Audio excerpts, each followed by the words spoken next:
Good evening. The government has announced plans for another 300 miles of London red routes, roads where vehicles aren't allowed to stop. It follows what ministers say was a successful pilot scheme. They claim the routes are an environmentally sound way to beat traffic congestion. But critics argue they attract more vehicles and damage local businesses. Mike Pearce reports. Congested Putney High Street is typical of roads in every London borough that will become red routes over the next 5 years. Tonight's announcement follows a trial of the scheme with its strict parking restrictions in North London. Shopkeepers say it's putting them out of business. The government say traffic speeds are up. The traffic is moving faster, tremendous fall in the number of accidents on the red route.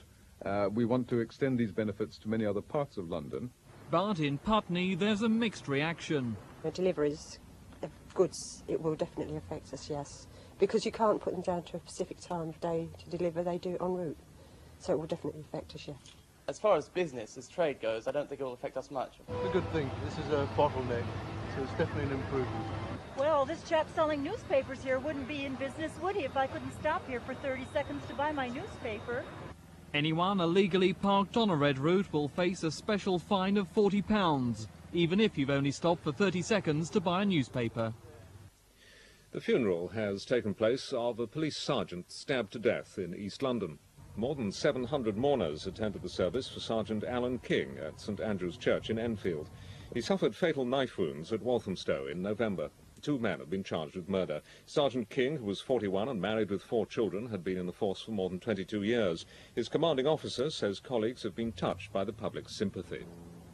The messages of support, the flowers, the donations, the people just stopping us and talking to us. Ever since Alan died, that says 1,000 times over what the public feel about the police force they've got. Councils all over the country trying to collect unpaid poll tax have been dealt a blow with a test case ruling by a London magistrate that computer printouts are not admissible as evidence. Camden Council in North London, which brought the case to make 2 residents pay their poll tax, now plans to appeal to the High Court. It will also try to present the government with a bill for £20,000 or more for the 532 cases which have been adjourned. A woman was arrested when gay rights campaigners were doused with vinegar as they leafleted schoolchildren in South London. Members of Outrage sparked controversy 2 months ago with a similar campaign in North London.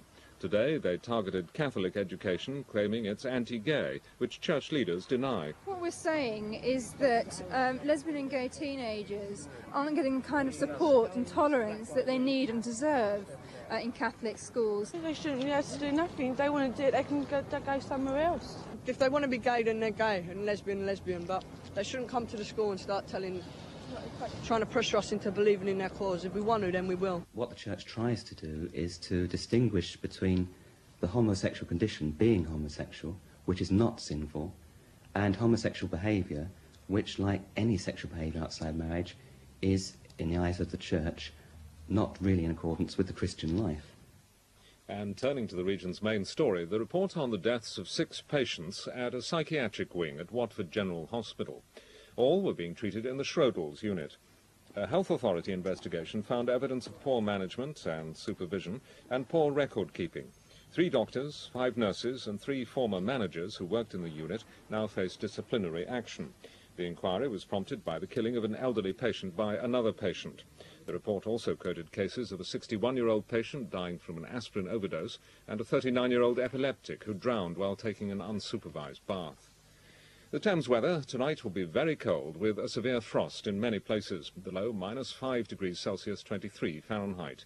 Tomorrow, dry and sunny but staying cold, the top temperature 3 Celsius, 37 Fahrenheit. And that's the Thames News on Wednesday, the 22nd of January. Good night.